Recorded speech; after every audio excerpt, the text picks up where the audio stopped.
हमारे पूज्य गुरुदेव भगवान एक कथा सुनाते हैं कि एक बार एक व्यक्ति था, लकड़ी बेचता था, 1 रुपए कमाता था और उस 1 रुपए का आटा दाल चावल ले आता था। उस समय पे मिल जाता था, इतना ही मिलता था जितना वो, उसकी पत्नी और उसका छोटा बालक पाले। ध्यान से सुनिएगा।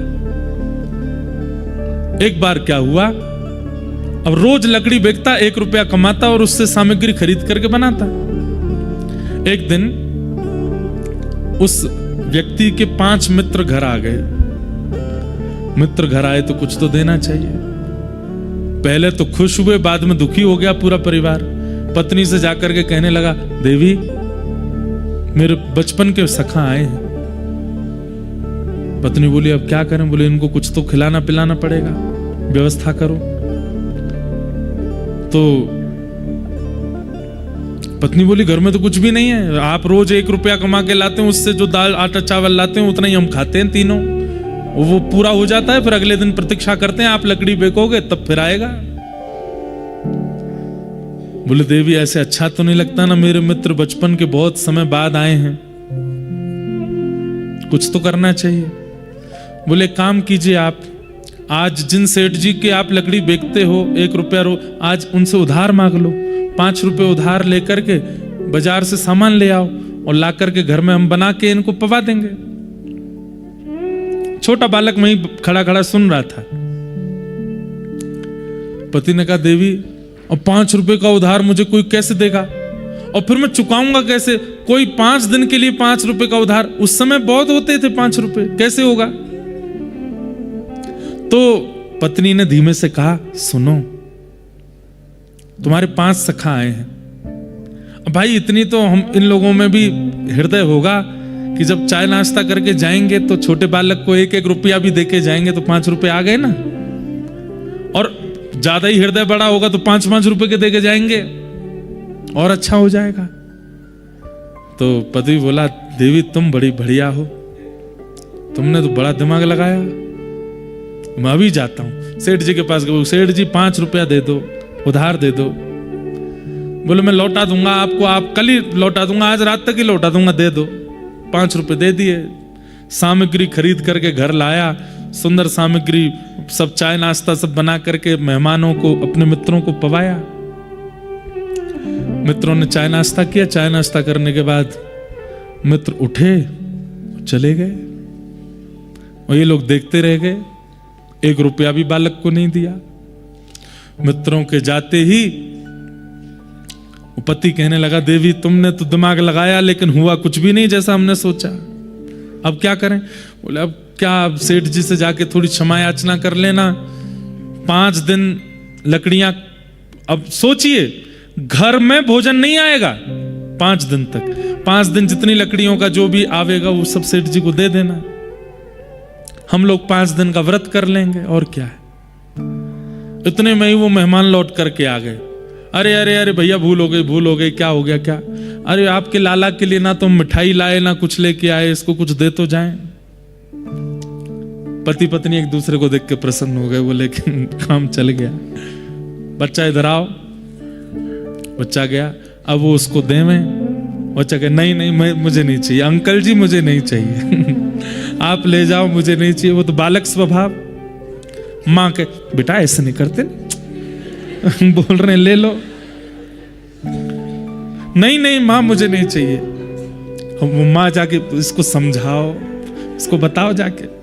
पिताजी के, बेटा राज दुलारे दे रहे ना अंकल जी, ले लो। नहीं पिताजी मुझे नहीं चाहिए। नहीं अंकल आप रखो, मुझे नहीं चाहिए, मैं नहीं लूंगा। नहीं ये तो नहीं। जेब बंद कर ली उसने अपनी, भागा वहां से। अब वो पीछे माँ कहे, जानता नहीं, ले उनसे। क्यों नहीं ले रहा? माँ कैसे ले लूं? क्यों? आप और पिताजी बात कर रहे थे 5 रुपए दे के जाएंगे, अंकल 2 ही रुपए दे रहे हैं, कैसे ले लूं मैं? ये बात सुन करके माँ ने उसको हृदय से लगाया, अरे भैया कितना सीधा है। दत्तात्रेय भगवान कहते हैं, मैंने बालक को अपना गुरु बनाया। क्यों? बोले, बालक इतने सरल होते हैं, इतने सहज होते हैं, उन्हें कुछ पता ही नहीं संसार में। वो कुछ नहीं जानते। घर में मृत्यु हो जाती है बड़े बुजुर्गों की, कभी छोटे, सब रो रहे होते हैं, सबको देख के बालक कहते हैं सब रो क्यों रहे हैं, तो उनको समझा देते हैं दादाजी को ताता हो गई ना, लग गई है, तो बालक जाके दादाजी ताता हो गई, बाई ले लेंगे ठीक हो जाएंगे। कितना सरल होता है।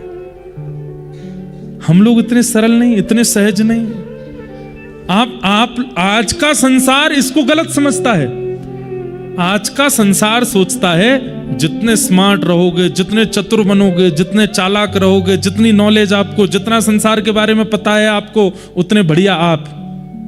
पर नहीं, जितने सरल आप हो, जितने सहज आप हो, जितने सीधापन आपके अंदर है, जितनी बालक जैसी स्वभाव आपके अंदर है, ठाकुर जी उतना प्रेम। मैं एक बात कहता हूं, जितने चतुर बनोगे संसार उतना आपसे प्रेम करेगा, और जितने सरल बनोगे ठाकुर जी उतना आपसे प्रेम करेंगे। ठाकुर जी को उतने आप प्रिय हो। कई माता पिता कहते हैं, और आप सबके भी मन में आ रहा होगा, बोले महाराज जी अगर चतुर नहीं बनेंगे तो इस चतुर संसार में रहेंगे कैसे? हमें सब कुछ नहीं पता होगा, सबके बारे में नहीं पता होगा, इस संसार में रहेंगे कैसे? एक हमारे बड़े प्यारे पंडित जी, उनसे हमने पूछा बताओ गंगा जी कहां से निकली, तो बोले गंगा सागर। मैंने गंगा जी गंगा सागर से निकली हैं? तो मैंने फिर जाके मिलती कहां है, तो बोले गंगोत्री। मैंने ऐसे सीधे ही बने रहो बस। मंदिर के बाहर जय विजय खड़े हैं, हमने पूछा मैंने ये कौन है, वो लक्ष्मण और भरत हैं। मैंने कहा ऐसे सीधे बने रहो, पर ब्रह्म बने रहो। सीधी बात। अब क्या करें? अब तो हमको सब पता चल गया, अब हम क्या करें? अब तो हमें सब पता है, दुकानदार से पैसा कम कैसे करवाना है, अब तो हमें पता है कि यहां पे मुनाफा कैसे करना है, यहां चतुराई कैसे करनी है, यहां चालाकी कैसे करनी है, यहां छल कैसे, अब तो हम सब जानते हैं। अब क्या करें? जानते हुए भी अनजाने बनो।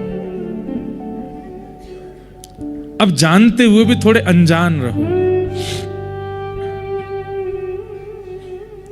कोई बात आपको बताई जाए या आपके सामने हो जाए, आपको ऐसा, अच्छा ऐसा भी होता है संसार में, ऐसा भी होता है।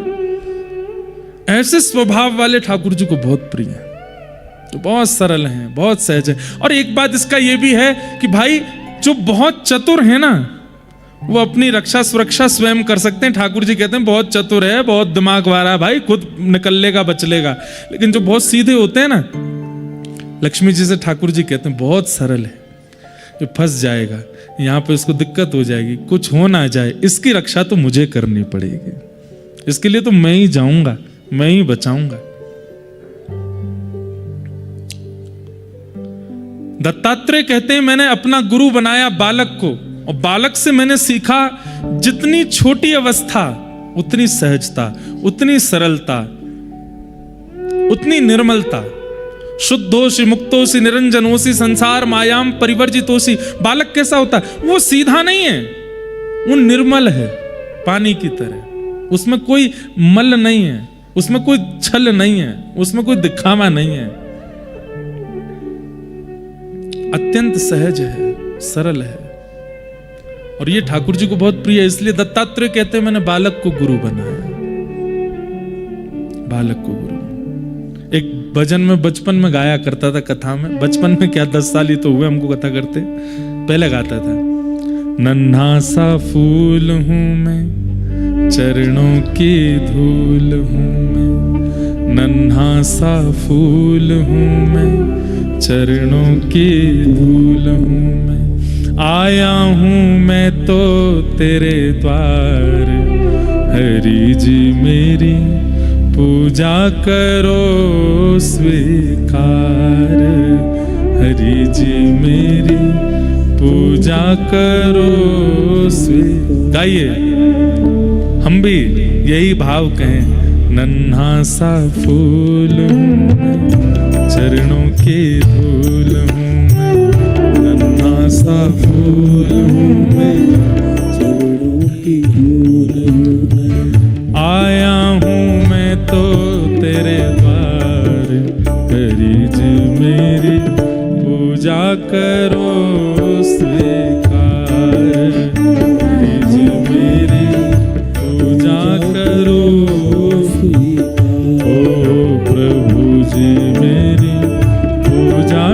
करो स्वीकार।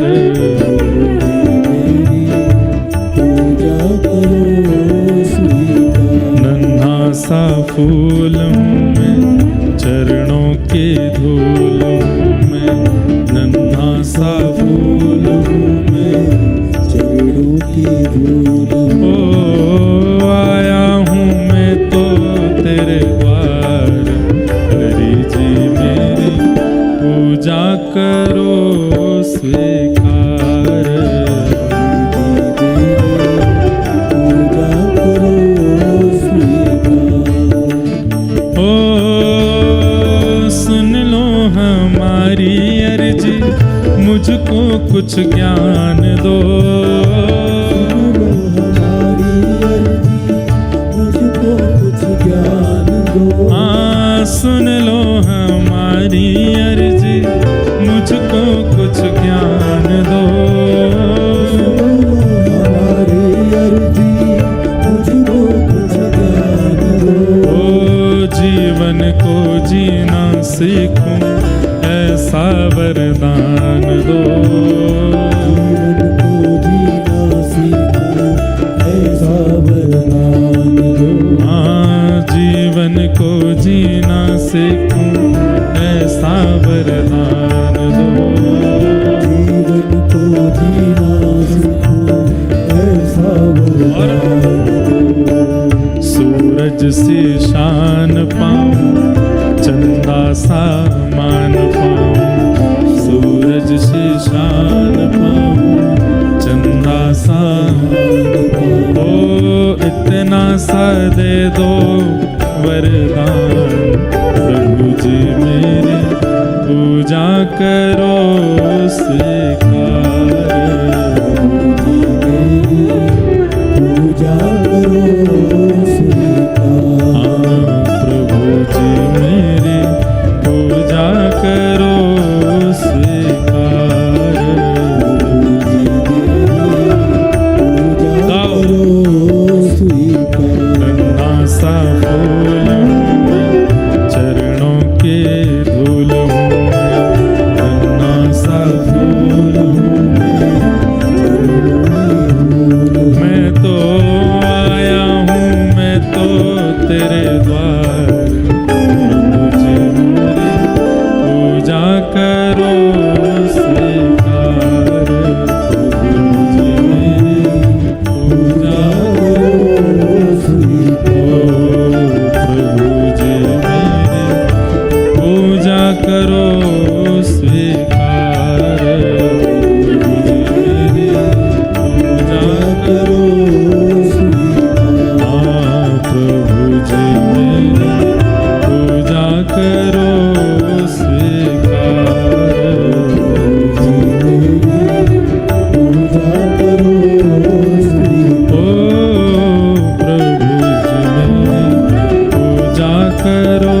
स्वीकार। पूजा करो तो दत्तात्रेय जी ने अपना अगला गुरु बालक को बना, इसलिए हमको ये पंक्ति याद आई। नन्हा सा फूल हूँ, चरणों के धूल हूँ। ठाकुर जी के आगे बड़े बन के मत जाओ, और ठाकुर जी के आगे ही क्यों हम सबरे आडंबर करें। संसार में भी छोटे ही रहो, संसार में भी बालवती रहो, संसार में भी भोंदू बन के रहो। कैसे भोंदू? भोंदू कथा सुनी ना सबने, वो वैसे ही रहो, बस भोंदू जैसे बन जाओ। महाराज हमारे गोपीनाथ जी सप्त निधियों में तीसरे ठाकुर, वो भी इसलिए प्रकट हो गए क्योंकि श्री हमारे मधु पंडित जी भी बाल स्वभाव के हैं। कथा में व्यास जी ने कह दिया कि वृंदावन में श्री धीर समीरे यमुना तीरे बसती बने वनमाली। धीर समीर यमुना तट पर वनमाली श्री कृष्ण बसते हैं, आज भी रहते हैं। ये सुनते ही आज भी श्री कृष्ण हैं, चले गए, उसी समय वृंदावन चले गए। और वृंदावन जाकर के सबसे पूछने लगे, कृष्ण कहाँ रहते हैं, कन्हैया कहाँ रहते हैं, श्याम सुंदर कहाँ रहते हैं। कोई उनको मंदिर में जाकर खड़ा कर दे, कोई कहीं खड़ा कर दे। बोले ये तो ठीक है तो है ही, पर सचल रूप में कहाँ रहते हैं। और कोई कहे अरे बावड़ा होगो बाबा, कौन ने कह दी तो थे। एक व्यास जी आए थे हमारे यहाँ, वो कह रहे थे सचल रूप में कृष्ण रहते हैं, चलते फिरते हैं, बोलते हैं, बंसी बजाते हैं, अपनी गोपियों के संग रास विहार करते हैं। वो व्यास जी झूठ तो नहीं बोल सकते, इतनी ऊंची व्यासपीठ पर बैठते हैं, सब उनको प्रणाम करते हैं, सब उनको माला पहनाते हैं, वो झूठ कैसे बोल सकते हैं। ठाकुर जी रहते हैं, आप मुझे बता नहीं रहे हो। और बस इसी व्याकुलता में ढूंढते ढूंढते एक दिन यमुना के तट पर टीला पर बैठे थे और ठाकुर जी से बोले, व्यास जी झूठ नहीं बोल रहे हैं, ये तो आप और आपके ब्रजवासी मिलवाना नहीं चाहते मुझसे आपको, इसलिए आप मिल नहीं रहे हो। यमुना जी में बाढ़ आ रखी थी, टीला धीरे धीरे बहने लगा जिस पे वो बैठे थे।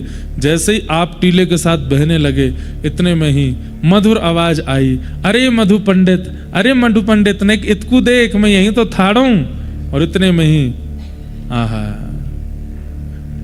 गोपी ग्वाल सब ही और धारे, प्यारो गोपी ना, गोपी ग्वाल सब ही और धारे, प्यारो गोपीनाथ। मधु पंडित जिन कंठ लगायो, मधुसूदन जिन कंठ लगायो, और है रही जय जयकार, वृंदावन प्यारो वृंदावन, श्री वृंदावन प्यारो, हे श्री वृंदावन मेरो वृंदावन, श्री वृंदावन प्यारो वृंदावन। भोलापन, मधु पंडित में भी वही भोला स्वभाव आ गया। और अब इसको भोलापन कहेंगे या विश्वास कहेंगे, बता तो हम भी बहुत बात रहे हैं यहाँ पे, लेकिन हमारी बात को आप केवल सुन करके कथा वार्ता समझ करके चले जाओगे। पर किसी के चित्त में आ गया, नहीं ये बोल रहे हैं तो ऐसा है, और इस भावना से वो ढूंढने लगे।